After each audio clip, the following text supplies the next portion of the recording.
I went on a dream vacation paid for by my son in DIL, complained the entire time, then accused my DIL of stealing my diamond earrings and called the police. Now security footage shows my own daughter took them and everyone is turning on me. Throw away for privacy because apparently my entire family thinks I'm some kind of monster and I'm tired of being painted that way behind my back. I went on a dream vacation with my son, daughter-in-law, and grandkids. They paid for everything. Flights, resort, meals, drinks. It was supposed to be this gift for me, like some big emotional gesture. They made it sound like they were doing this to give me a break, but then somehow I'm the ungrateful one? For context, my son and his wife have always had this martyr act going on. Everything is financially tight, everything is for the kids, and yet suddenly they can afford some luxury beachfront resort because they want to parade around and be seen as generous. I didn't even want to go. Originally, I told them I was fine at home, but they insisted. So yes, I expected business class seats. I didn't ask rudely. I mentioned that at my age my back hurts and flying cramped is uncomfortable. They didn't listen. They stuck me in economy while they sat together and the kids were kicking my seat the entire time. We landed and it's humid, sticky, loud. The resort staff were too clingy, constantly asking if we were happy, if we needed anything, hovering around. I found it uncomfortable. My DIL acted like she was royalty there, walking around in her bikinis like she was being filmed for some ad. All she did was take pictures, adjust her hair, complain about the shade, or try to be playful. Honestly, it felt like she was trying too hard to look younger, and I found it embarrassing. She's 30-something with 2 kids. Act like it. The food? Too spicy. The pools? Too cold. The noise level? Impossible. I barely slept because the grandkids woke up at dawn every single day, screaming about pancakes or whatever. And when I tried to have quiet, everyone treated me like I was ruining the trip. 3 days in, the diamond earrings my late husband gave me went missing from my room. I kept them in a pouch inside my suitcase. No one should have known where they were. I asked calmly if anyone had moved my things. Nobody knew anything. But I know how people act when they're hiding guilt. My DIL wouldn't look me in the eye. She made herself very small and quiet, like she was innocent. That's what people do when they've done something wrong. They suddenly become polite. Everyone thinks I jump to conclusions. But what was I supposed to think? She already has this insecurity around me because she knows I'm more elegant, more put together, and she's never liked that my son comes to me for advice. So yes, I went to resort security privately and asked them to check. I didn't make a scene at first, but then I found out that without police involvement, they can't search belongings. So yes, I called. That's standard protocol. And if she didn't take anything, why panic? Security checked her bags. I won't lie for a moment. It was satisfying to watch her pretend to stay calm while they opened her things. But nothing turned up. My son immediately acted like that meant I was wrong. He doesn't understand that some people hide things before the search. They don't just leave stolen jewelry in a purse. He yelled at me in front of everyone, told me I ruined the trip, said he should have never invited me. I just stood there. After everything I've done for him, raising him, keeping him alive, making sure he had every opportunity, that's what I get. And I never even brought up how once I borrowed their fertility medication years ago because I had a headache and didn't know what it was, and she held that over me for months like I was a criminal. Anything I do is somehow wrong, but she can cry and everyone comforts her. I don't feel like I did anything except respond reasonably. If someone's belongings go missing, you find who took them. I just expected accountability. Tell me, genuinely. Shouldn't a daughter-in-law know her place? Update 1. I didn't even want to write again, but everything that has happened since my last post has pushed me to the edge. People kept commenting nonsense telling me I'm the problem or narcissistic. It's ridiculous. I'm a mother who gave everything, and somehow I'm still the a-hole. After the whole earring situation, my son barely spoke to me. My DIL walked around acting like a ghost and avoiding eye contact, as if she hadn't just been caught red-handed. She had the audacity to tell the kids to give grandma space. Imagine that. I wasn't even allowed to hug my own grandchildren without it becoming drama. Then without warning, on the 4th morning of the vacation, I went downstairs for breakfast, and the front desk woman tells me, very casually, that my room checkout is confirmed for today, and that the rest of the party already departed for the airport. I actually laughed at first because I assumed it was a mistake. I tried calling my son, no answer. Texted, nothing. Finally, I checked the family group chat and saw at one short text he sent at 4:17 a.m. greater than, Mom, "We're going home. We need space. The resort will assist you with checkout." They left me. They flew home and left me in another country alone like a stray burden. After everything I've done for him, I demanded they call the room and get them back, but the staff told me they were already gone. I asked if they understood I am the mother and they should be helping me first, but they just stared at me like I was being unreasonable. Fine. If my own son thinks he can abandon his mother, I wasn't going to play the helpless role. I decided if I was being forced to stay, I would at least enjoy it. They left their emergency credit card in case of emergencies. Well, being abandoned is an emergency. So I marched straight to the spa and booked everything I could. Hot stone massage, facial, manicure, hair treatment, seaweed wrap. If I was going to be disrespected, I could at least feel rejuvenated while dealing with it. Apparently, maxing out a card gets flagged. The front desk called me later, asking if I could confirm the purchases, as if I'm some criminal. I told them my son gave me permission and they should speak to him if they had questions. I spent most of that day roaming the property alone. I felt humiliated walking past families who were all still together. I must have looked like someone who got stood up. I hate the idea of pity, so I refused to stay in my room like some banished grandmother. I sat by the pool even though the sun was too hot and the lounge chairs were uncomfortable. The waiters seemed extra cheerful with others, but barely looked my way. I can't prove it, but I could tell they'd heard something. That's how gossip spreads. They probably thought I was the crazy woman who made a scene about earrings, which I didn't, by the way. I behaved reasonably. Eventually, I called the one person who truly cares about me, my daughter. She answered immediately. Unlike my son, she didn't ask me a single question about what I did or didn't do, just asked how fast she should book a flight. She arrived the same day. I almost cried seeing someone choose me. She hugged me like she meant it, and for the first time in days, someone acknowledged my feelings. We had drinks that night, sitting on the balcony. She kept saying how she always knew my DIL had been manipulating her way into the family, acting innocent while turning people against me. Finally, someone acknowledged the truth. She called her trash who lucked into our bloodline. I won't pretend I stopped her. I was relieved someone said it out loud. She did ask casually where I usually keep my jewelry at home. I thought it was an odd question at first, but she said she wanted to help me reorganize my room when we got back. She said my things deserve better than being shoved in drawers like I'm some afterthought in that house. She's right. For the remainder of the trip, she made it feel like the vacation I should have had. We ordered room service and didn't worry about the bill. She even convinced me to try a beachside photo shoot, saying I should show them what they gave up. That's love. Being seen. Being defended. When I finally got Wi-Fi back at night, I saw a message my DIL sent it privately, not even through the family group. Greater than, "Mom, please don't come to the house when you return. We all need space." I stared at it for a long time. Mom. She only uses that when she wants something. Space? She humiliated me, caused drama, cried like a victim, and somehow I'm the one who needs to stay away. My daughter read the message and just shrugged and said, "Good, now you know where you stand. Time to take back control." Those words stuck. Why should I cower? Why should I wait for them to invite me back into a home I practically raised my son in? I told my daughter I want things to change. She said she would help me fix everything. So now I'm going home, and this time, I won't just sit there quietly while everyone pretends I did something wrong. I'm ready to stand up for myself, and if that means rewriting my will, calling her mother, or reminding them who built this family they asked for it. Update 2, I'm back, and before anyone starts foaming at the mouth again telling me I'm mentally unwell or need therapy, I'll say this: what happened is not my fault. I was set up to fail. I was ambushed. And honestly, I think I handled it better than most people would. After the resort disaster, my daughter and I returned home together. I expected my son and DIL to be waiting at the airport to greet me, grovel, apologize, and at least pretend they felt guilty. Instead, no one was there. No balloons, no car, no welcome sign. They really think they can treat me like some unwanted guest. I checked the group chat again, still nothing. Just silence, like I never existed. While we were still in the Uber, my daughter said, "If they won't welcome you home, then make them." And that sentence stuck. I realized, why should I wait for someone to give me what I deserve? I could create the atmosphere myself. So I did. I decided to throw a welcome home party.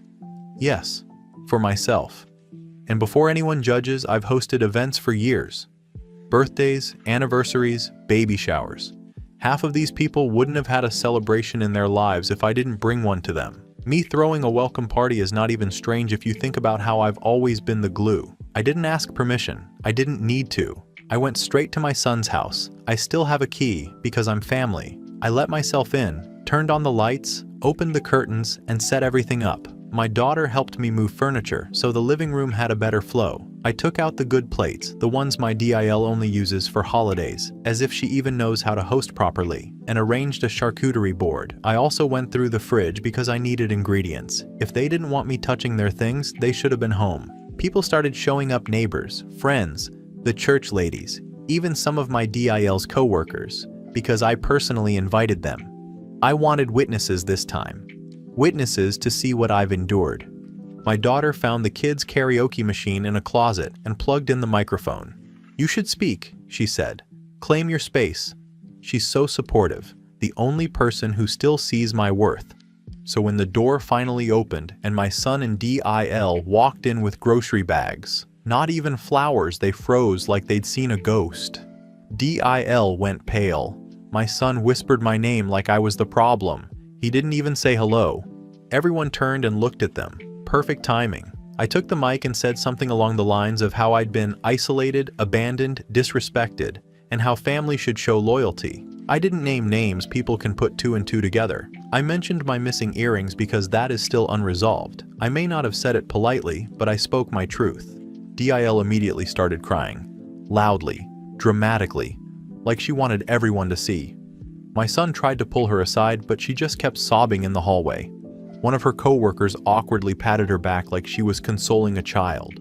I wanted to roll my eyes. People started whispering. I know how that looks, and maybe I should have stopped, but I couldn't. I have been silenced for weeks. I deserved 5 minutes of airtime. Then it escalated faster than I expected. My son stormed over and told me to turn the mic off. He grabbed it from me. It made a screeching sound, which made half the room flinch. I felt humiliated. So I snapped back. I said something like, "If you're so confident your wife didn't take the earrings, then let the police decide." Yes, I called 911. I did it right there. I said theft still hadn't been addressed. People were staring, but honestly that's because they finally realized this family is in chaos because of how they treat me. Police arrived, and it was blown way out of proportion. They said they can't arrest someone without evidence. My son told them I was unstable and threatened to get a restraining order like I'm some stranger off the street, my own flesh and blood, saying that in front of neighbors. Someone recorded, not sure who, but a clip is floating around online now. I saw it on Facebook, someone captioned it, "Grandma loses it over earrings." They zoomed in on me like I'm a spectacle. Of course, everyone comments about how entitled I am. Trolls. If you've never been betrayed, you don't get to judge. After the police left, the party basically died. People grabbed plates of food awkwardly and eased themselves toward the exit. My son told me to leave immediately. I didn't. I finished my plate. Then I left. My daughter stayed behind. She hugged me before I walked out and whispered, "Everything is working," which felt reassuring, like I'm not crazy. Now everyone is acting different. All I did was stand up for myself, and apparently that's a crime now. Update 3. After the welcome home party incident, which is what people are calling it now, like I'm some kind of criminal, things were quiet for maybe 2 days.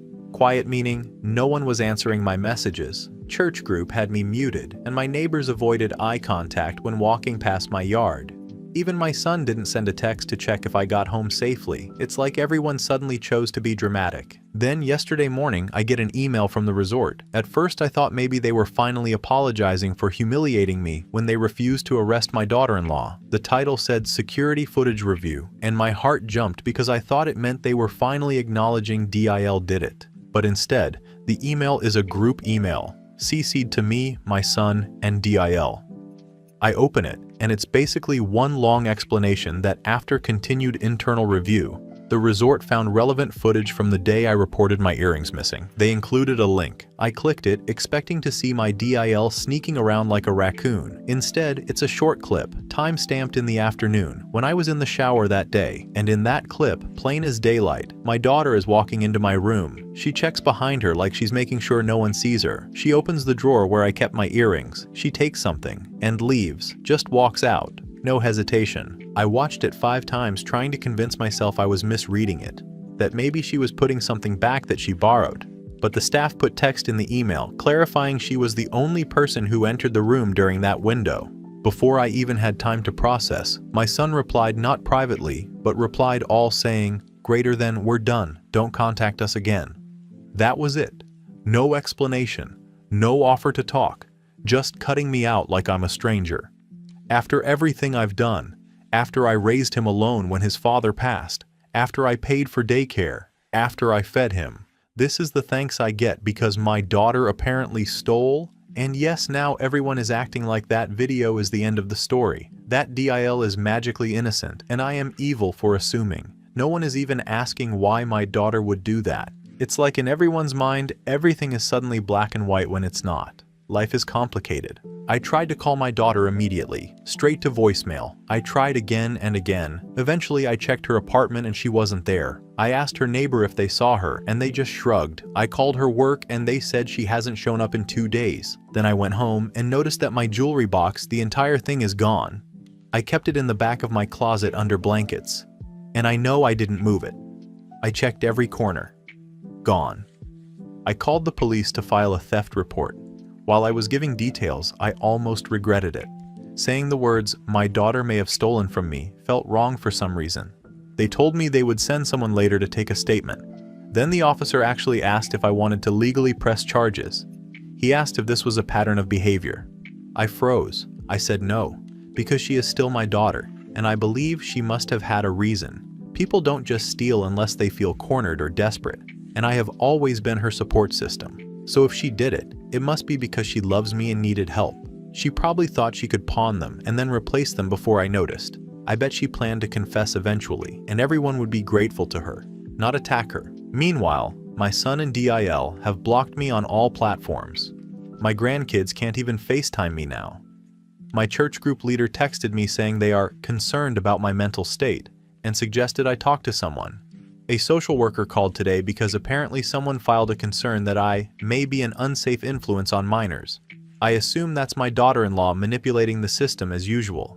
People are now acting like I am the a-hole for calling the police on DIL at the resort, but at the time, I believed what I believed. I acted. I didn't sit around and wait. Isn't that what strong people do? Why is everyone mad that I am decisive? I feel like everyone is waiting for me to apologize, like I'm supposed to throw myself at their feet and beg forgiveness, but I truly don't feel I did anything wrong. The real issue is that others can't handle uncomfortable truths. So yes, the video proves my daughter stole, but I don't accept that as the final answer. I think she did what she did because she cares. I think this is deeper, and I think I'm the only one willing to admit that. I will update again when I locate her and get explanations, because I'm not giving up on her the way my family has given up on me. Right now, I feel like the only sane one left. Final update. The fallout after the security footage email was worse than I expected. I assumed people would finally say I was right to take action, that I was a victim of theft, but instead I became the one under attack.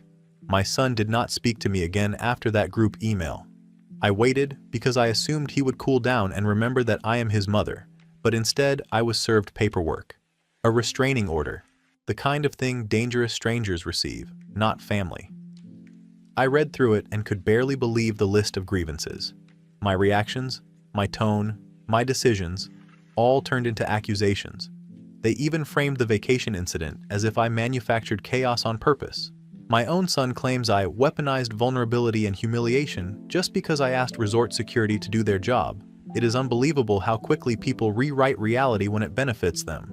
Then, the HOA situation. I attended a monthly meeting, wanting to get out of the house and focus on community work, only to be informed a petition had been signed banning me from future gatherings. The explanation was vague. Something about aggressive behavior, disruption, hostility. It is astonishing how people twist normal assertiveness into misconduct. They are simply intimidated by someone who will not be silent. Church was worse. I assumed faith would be the one stable pillar in this tornado of disrespect. Instead, the pastor asked me not to return unless I reflect on the harm I caused. I sat in my car afterward and tried to make sense of it. They expect repentance, but I don't see where I sinned. I made decisions based on information I had. Any reasonable person would protect their belongings. If anything, I should be applauded for having the backbone to take action. Instead, I am described as unstable. I tried to get legal leverage by revising my will. My estate lawyer refused to make adjustments, claiming he was ethically obligated to evaluate my mental state before altering major financial decisions. I find this offensive, since when does grief and betrayal equate to incompetence? Apparently, one viral video of a woman raising her voice is enough to brand her unfit. My name online is now Vacation Karen. People I've never met send mocking messages. Strangers think they understand my life because of a 15-second clip filmed by people who already despise me. I saw a video of children imitating me, laughing, pretending to clutch imaginary earrings. And yet, I am expected to be the one ashamed. The worst blow was not delivered by my son, or DIL, or neighbors. It was my own daughter. The one I called my comfort. She resurfaced online without contacting me and posted her own story. She titled it in a way that paints me as a monster. She shared memories that I do not recognize as truth. She claims emotional abuse, that I drained her life, that I stole the earrings from her grandmother and pretended they were mine. None of that matters because now thousands of strangers believe her version. They call me a liar, a thief, a narcissist. One woman wrote that she hopes I end up alone forever. As if I deserve exile simply because I refuse to bow my head and say I was wrong. My daughter is gone. My son has blocked me. My grandchildren will grow up thinking I am a monster, and everyone seems comfortable with that outcome because it makes things neat and simple. They get to feel like heroes. I am the only one who still sees the full picture. I do not know what happens next, but I do know staying here, wallowing, is not what I deserve. I spent decades sacrificing and adjusting myself for others. I will not continue shrinking just because people are threatened by a woman who refuses to be small.